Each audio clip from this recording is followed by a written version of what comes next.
Mudah-mudahan bisa Kalau amanah. ibu-ibu gimana? Apakah ibu-ibu yang khususnya jadi pegiat UMKM gimana? Ya, ada gak tuh? minta modal, waduh, minta fulus dia modal, ya. Nah ini yang menjadi PR kita kemarin waktu raker dengan UMKM.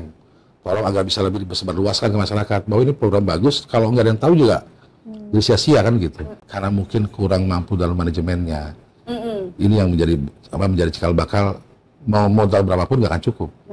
Jadi harus manajemen dulu yang diperbaiki.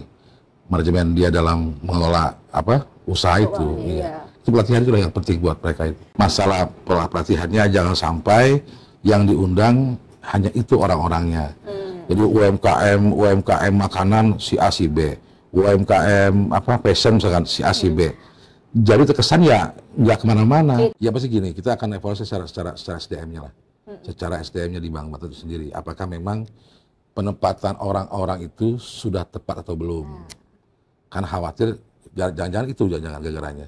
Ternyata bukan SDM yang tepat yang duduk di situ.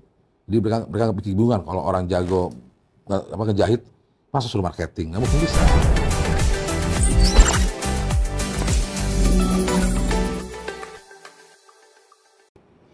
Halo Sobat Ekbis, jumpa lagi dengan saya Yashifa Yasmin dalam program Ekbis Banten Podcast. Oke, hari ini kita sudah kedatangan tamu spesial lagi nih ya. Lagi-lagi kita datangkan dari DPRD Provinsi Banten. Kali ini saya sudah bersama Abah Eko. Selamat datang Abah. Selamat datang. Sehat ya Abah? Waalaikumsalam. Masya Allah ya. Masya Allah banget nih Pak Ustadz kita. Waduh, berat ini. Gimana Bah, sehat? Alhamdulillah. Kesibukannya ngapain aja kira-kira? Kesibukannya ya cuman begini aja, rapat. Rapat ya. Terus ketemu sama konstituen, ya gitu aja lah. Biasa lah ya, selayaknya DPR ya. Selayaknya anggota DPRD. Kita mau tahu dulu nih, sebelumnya pasti Sobat Ekbis tuh pengen kenalan dulu sama Abah Eko. Siapakah sosok Abah Eko ini? Siapa tuh? Makanya kita kenalan dulu nih, boleh dong. Siap. Abah Eko cerita dulu nih, siapa sih Abah Eko ini? Lahir di mana? Sekolahnya, organisasi kah? Dan bagaimana selanjutnya? Ini yang lengkap apa yang simpel aja? Lengkap tapi diringkas bisa nggak Abah? Ya, terima kasih. Neng siapa? Neng Siva. Jadi nama saya Eko Susilo, namanya nama Jawa, mukanya muka Batak, aslinya Serang, Tunjung Teja. Anak dari campuran darah Sunda sama Jawa. Jadi kalau dari sini Batak jadinya ya. Jadi memang lahir dari bapak orang Tunjung Teja, ibu orang Rangkas plus Jawa. Kemudian kita bapak itu ke Jakarta, apa namanya itu? Berapa namanya itu kalau ke Jakarta tuh? Ke kampung Jakarta, apa namanya? Berpindah. Nah, nyari rezeki di Jakarta. Merantau. Jadi lahir di Jakarta kita. Iya. Tahun 2000 kembali ke Serang, ke Banten, pulang kampung lah kita. Ketika Banten berdiri jadi provinsi, kita nyari rezeki sebagai pengusaha dulu mah, Neng. Usaha dulu kita, usaha dulu. Ya, kecil-kecilan lah ya. Usaha apa tuh? Ya dari mulai jual komputer, bikin software dan sebagainya lah. Komputer Abah Eko gitu. Komputer Abah Eko. Dulu masih Eko dulu mah, belum Abah. Kan masih muda kan? Iya, masih AA ya? Masih AA lah, Eko. Ya. Lanjut, gimana nih? Lanjut, nah sampai dengan tahun 2019 kita kena COVID keluarga kan? Nah, itu untuk usaha yang memang dibilang gede belum, ya kecil juga enggak, nanggung lah. Ya. Itu langsung kerasa lah kita secara ekonomi ya.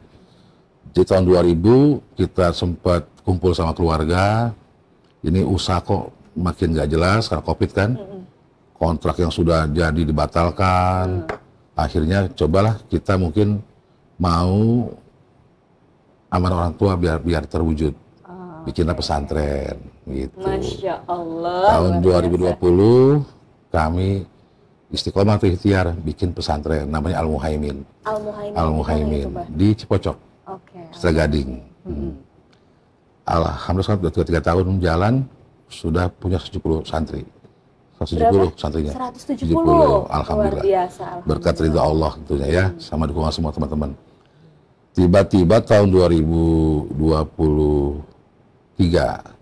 ya kita diminta buat nyalon jadi anggota DPRD Banten, Dapil Kota Serang.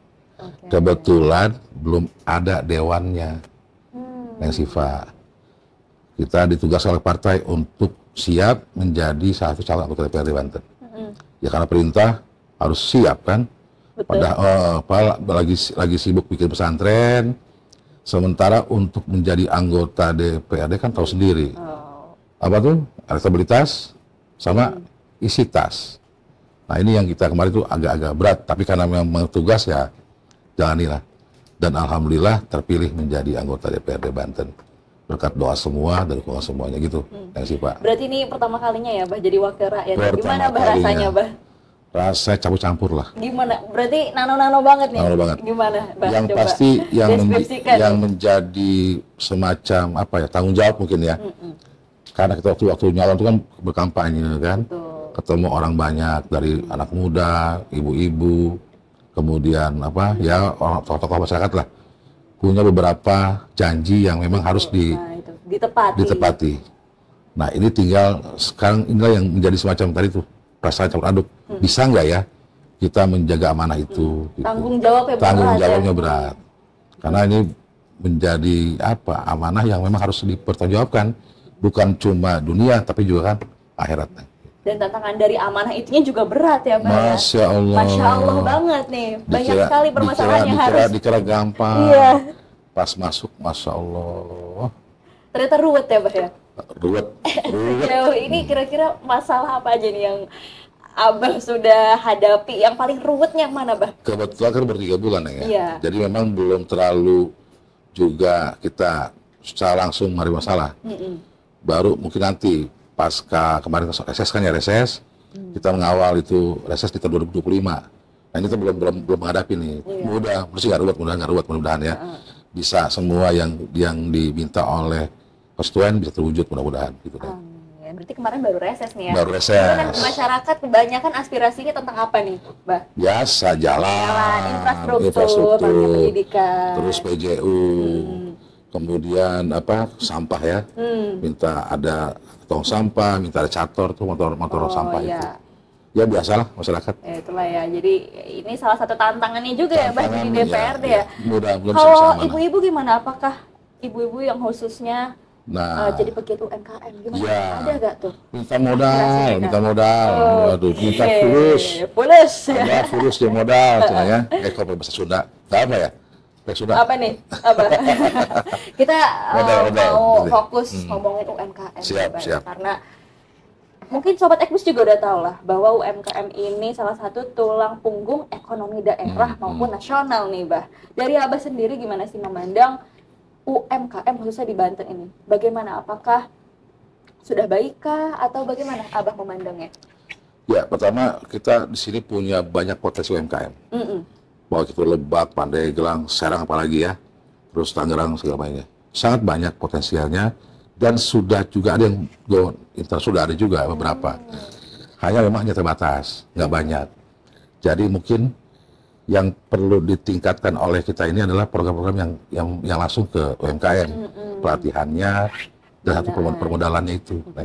Yang berat. Permodalan tadi ya, first tadi ya. Terus yang mau scale up dari mikro ke makro kan itu yang perlu pendampingan dari kita gitu. Jadi itu salah satu bentuk dukungannya. Gitu. Iya. Dan kalau boleh tahu, untuk di Banten sendiri udah banyak belum sih UMKM yang go nasional dan internasional? Kira-kira berapa nih? Kalau angka saya nggak tahu ya, belum tahu ya. Belum jauh data belum. Tapi kalau misalkan kayak Womenwear itu udah bagus tuh. Kenapa? Yang Womenwear itu. Womenwear. Udah nasional deh. Sudah bahkan sudah termasuk berhasil lah. Ya? Pakaian. Kemudian apa lagi ya yang sudah kayak bambu itu fashion gitu ya. Fashion ya. Kebanyakan sudah ada beberapa yang nasional dan internasional. Luar biasa loh ya. Tapi kebanyakan di Banten tuh fashion atau makanan kah atau bidang fashionnya apa? Ada, makanan juga lengkap. Cuma memang kalau makanan masih kecil ya. Masih kecil. Dia belum masuk ke branding yang memang kayak di Bandung gitu kan ya.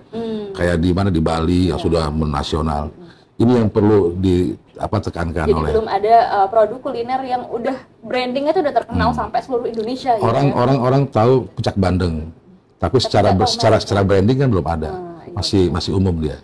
Tapi ada gak sih Bah strategi khususnya dari DPR ya untuk entah itu terkait kebijakan anggaran atau mungkin tentang pelatihan pembinaan itu bagaimana gitu Bah langkahnya atau kebijakannya? Sebenarnya udah ada programnya, hanya memang dinas masih agak kurang dalam mensosialisasikan ke masyarakat. Mereka bisa bantu branding, bisa bantu halal, bisa ngebantu packaging, sudah ada.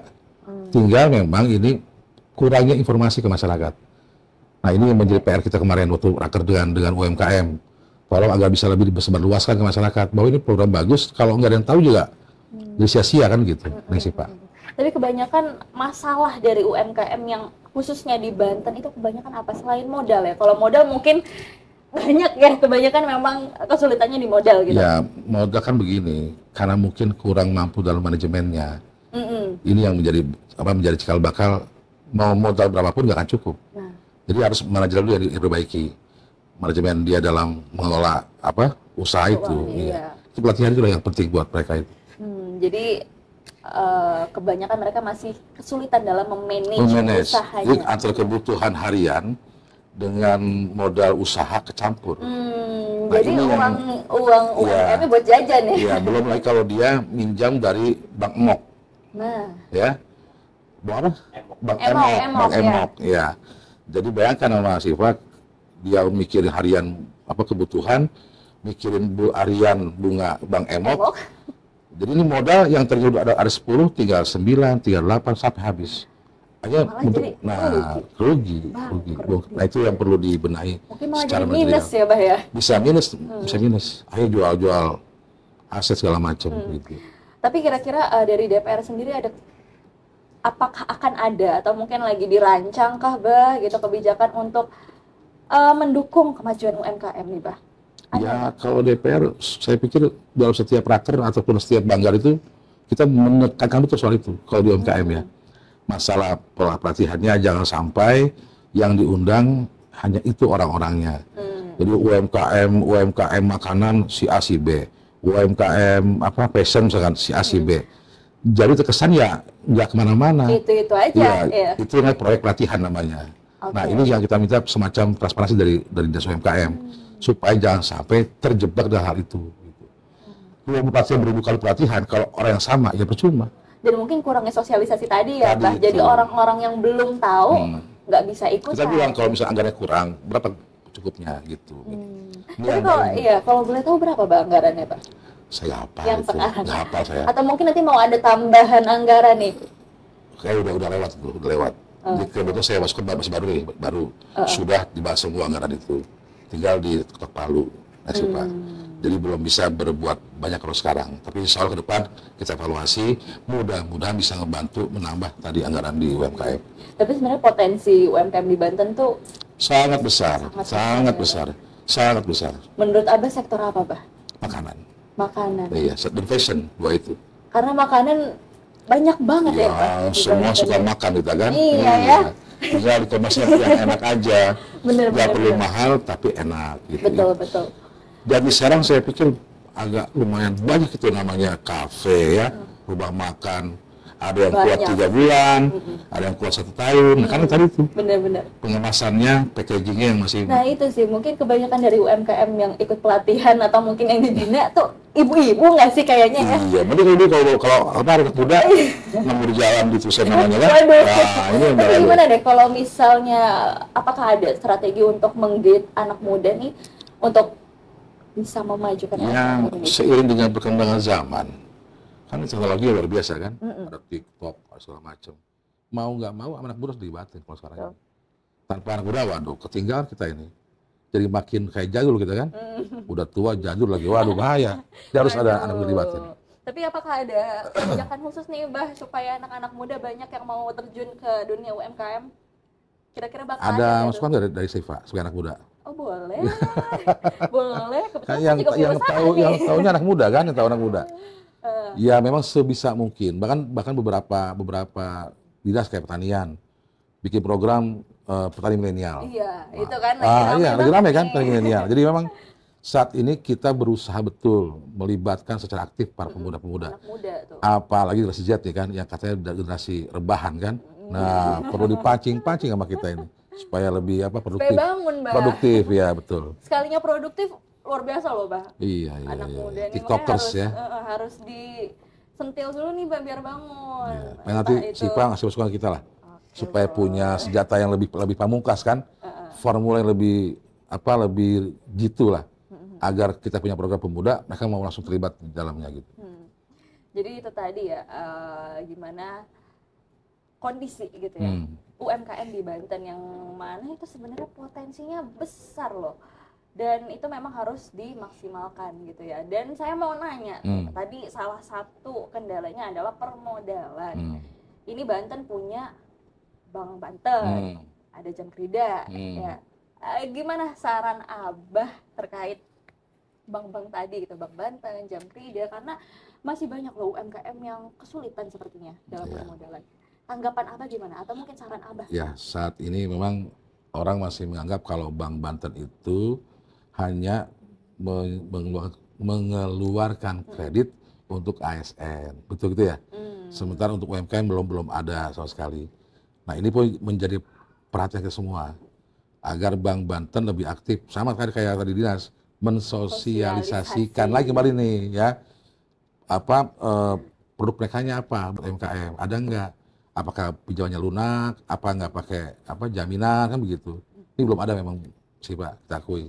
Jadi karena kurang sosialisasi ya, lagi-lagi sosialisasi nih. Iya. Komunikasi bisa kacau kalau tanpa ada sosialisasi kan gitu. Harus tahu dulu dong. Tapi berarti kalau misalnya emang salah satu akarnya, adalah sosialisasi itu, kira-kira ada langkah-langkahnya nggak, Bah, supaya nanti lebih masif lagi nih informasi-informasi kayak gini, Bah? Waduh, ini sebenarnya agak-agak ini ya saya ngomongnya nih. Tapi nggak apa lah ya. Ya pasti gini, kita akan evaluasi secara SDM-nya lah. Secara SDM-nya di Bank Banten itu sendiri. Apakah memang penempatan orang-orang itu sudah tepat atau belum? Kan khawatir, jangan-jangan itu gara-garanya. Ternyata bukan SDM yang tepat yang duduk di situ. Jadi mereka bingungan kalau orang jago ngejahit, masa suruh marketing, nggak mungkin bisa. Kan gitu ya. Harus sesuai passionnya ya. Passionnya itu nanti mungkin langkah awal kami lakukan ke situ. Komisi 3 ya, saya komisi 2 soalnya. Nah, iya oke. Tapi kalau terkait pembinaan, latihan, kira-kira udah maksimal belum nih untuk UMKM di Banten? Belum. Jadi harus lebih dimaksimalin lagi ya. Kurangnya apa kira-kira, Bang? Tadi itu pastikan yang ikut itu yang memang orang yang tepat. Jadi harus ada dulu semacam kurasi, mapping dulu kan. Mana UMKM yang mau dibantu sama kita, mana orang-orangnya, apa yang butuhkan, apakah keuangannya, apakah keterampilannya, kan begitu. Harus di mapping dulu, Neng. Dikurasi dulu ya, betul. Disaring lah ya, disaring dulu. Jadi biar nggak asal-asalan aja. Jangan nih. asal Kan pelatihan. Sayang duitnya, dana pajak bos, masyarakat kecil. Padahal banyak sekali yang berpotensi dan benar-benar sangat banyak. Motivasi, saya yakin Banten aja, bisa maju, saya yakin itu. Betul. Oke, luar biasa banget nih UMKM di Provinsi Banten. Gimana nih kira-kira? Sebagai penutup nih, Bah. Siap. Harapan Abah untuk UMKM di Provinsi Banten. Harapannya tentunya kita berharap seluruh UMKM bisa mulai maju kan? Maju. Oh, ke sana ya. Iya. Abahnya kesini mulu ya? Enggak, kan harus natap yang bicara kita, nggak boleh. Ini Abah Sunnah Rasul kan gitu ya? Sunnah Rasul. Ke Sobat Ekbis di Oke, rumah. Sobat Ekbis, tentunya harapan kita bersama adalah UMKM bisa maju lagi ya, bisa maju, bisa menjadi tulang punggung ekonomi di Banten. Dan mudah-mudahan juga nanti kita bisa berprogram yang bagus untuk mereka, sehingga yang mikro bisa menjadi makro, yang masih lokal bisa nasional begitu. Amin ya rabbal alamin. Amin ya rabbal alamin. Terima kasih banyak Abah atas waktunya nih. Abah kayaknya sibuk banget ya, Abah ya. Terima kasih sudah menyempatkan waktunya. Sami-sami. Di tengah-tengah kesibukannya untuk podcast bersama Sobat Ekbis hari ini. Saya Syifa Yasmin pamit undur diri dan